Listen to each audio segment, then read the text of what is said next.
Kamusta kayong lahat? As you can see, napakaganda na naman ng aking paligid. Nandito ako sa Albida, pero ibang parts ng Albida po guys. So ayan, I have my own foods. As usual. I love this guys.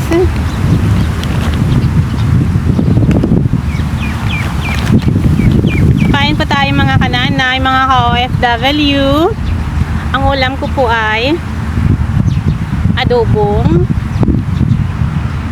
pusit na aking hiniwa-hiwa na at nilagyan ko ng kaunting bell pepper and potato.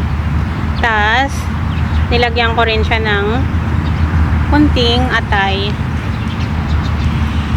Kain po.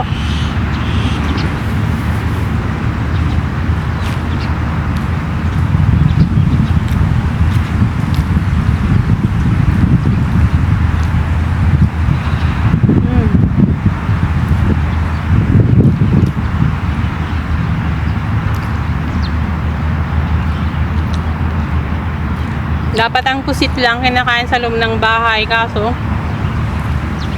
para yung itim ba. Nugasan ko ng mabuti guys, and then konti lang naman ang inilagay ko kasi nakakaano daw.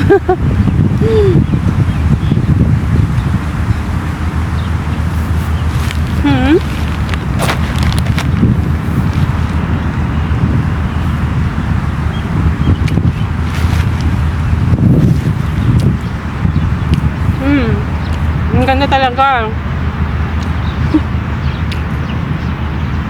Ang ganda po talaga ng mamuhay dito.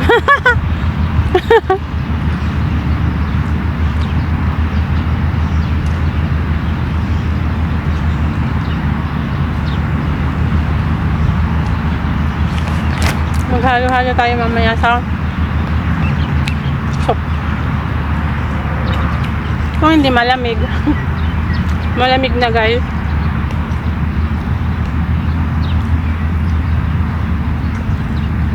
Kain po tayo. Masarap po kumain dito.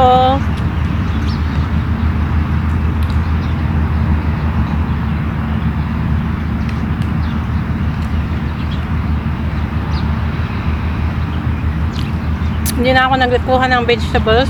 Kumain ako sa bahay and then meron naman to bell pepper and potato. City.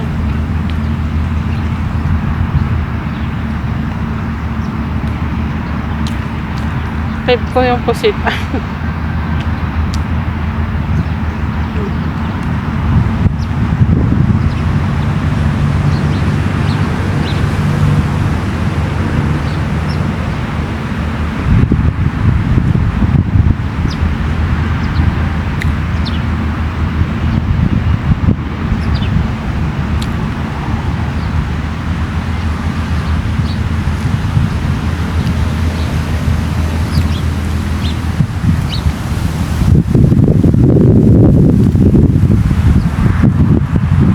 Ganda ng hangin guys.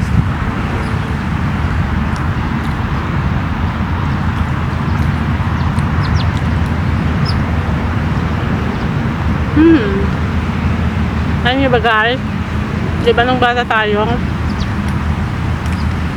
pag sinasama tayo ng mga lolo-lola sa bukid,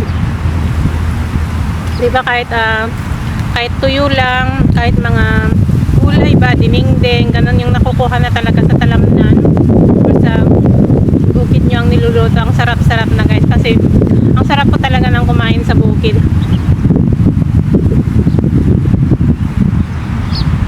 Sa abroad naman, dahil walang bukid, masarap po sa park guys, kasi napaka-presko and then napakatahimik ng paligid.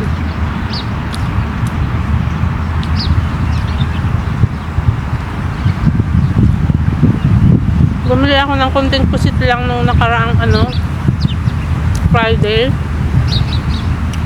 3 beses ko pa niluto.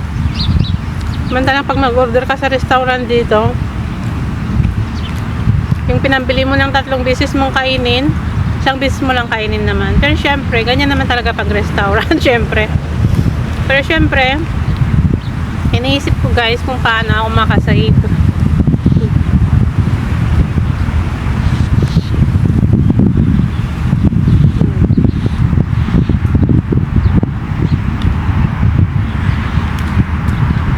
Pag may pamilya tayo, walahin natin kung paano makasave ng pera.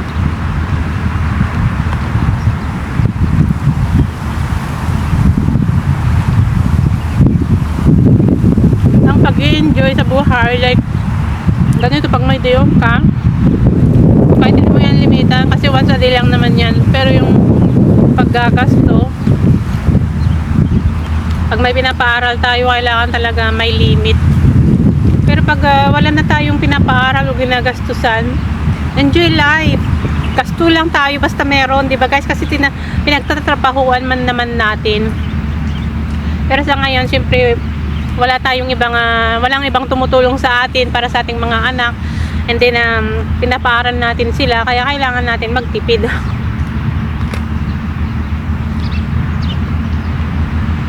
Anyway, this is not kind of tipid din naman kasi parang bumili naman ako hindi niluto ko at saka gusto ko yung sarili kong gawa, hindi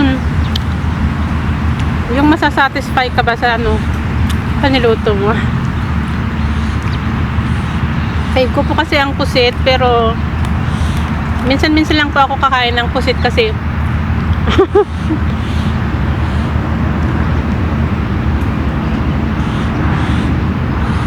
nakaka-high blood daw.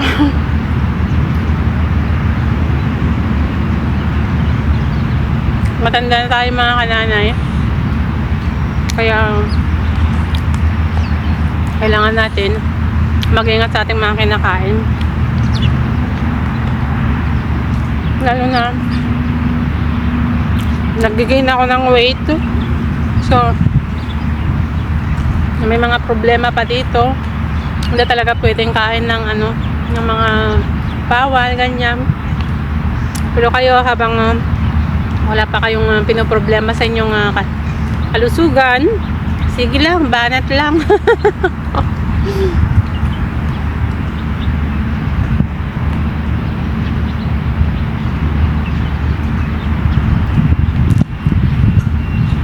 Masarap kumain. Masarap mabuhay na makain mo lahat ng gusto mo. Kaya kayong mga walang pinoproblema sa health, kain lang ng kain.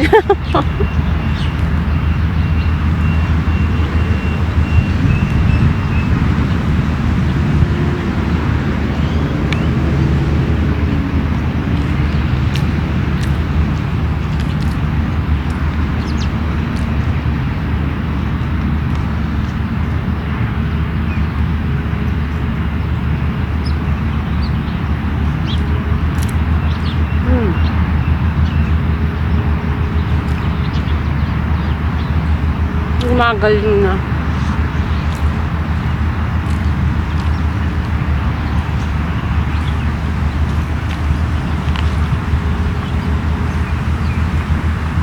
Sarap.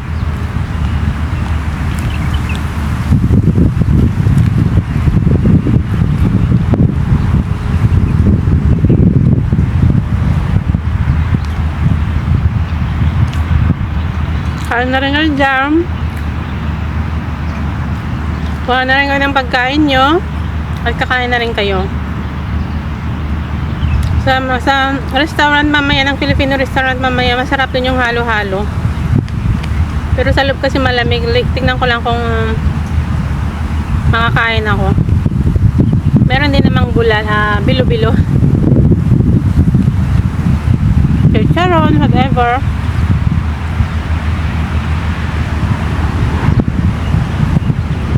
Or baka dyan na ako mag-dinner para busog na ako pag uwi ko.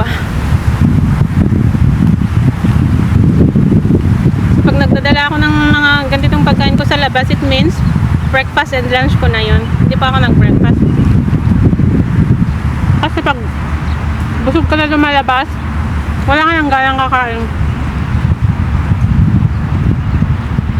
Kailangan pag kumakain ka sa park, kailangan medyo gutom ka para ma-enjoy.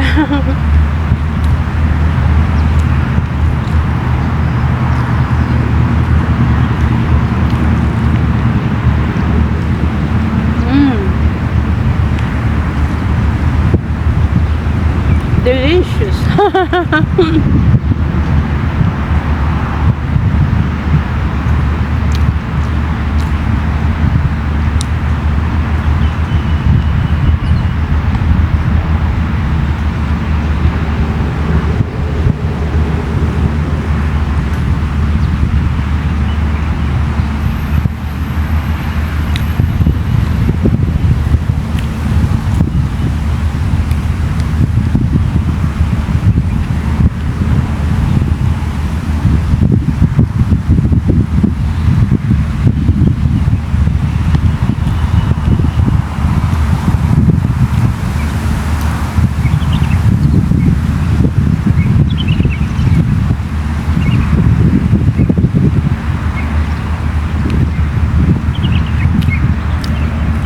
I'm done with my ulam.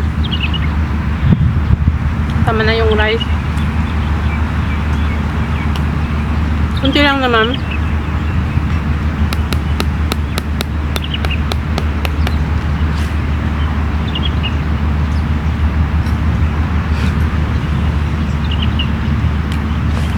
Bye bye guys. Thank you for watching. God bless. Microwave safe pala to. Ba't hindi ko nilagay sa microwave?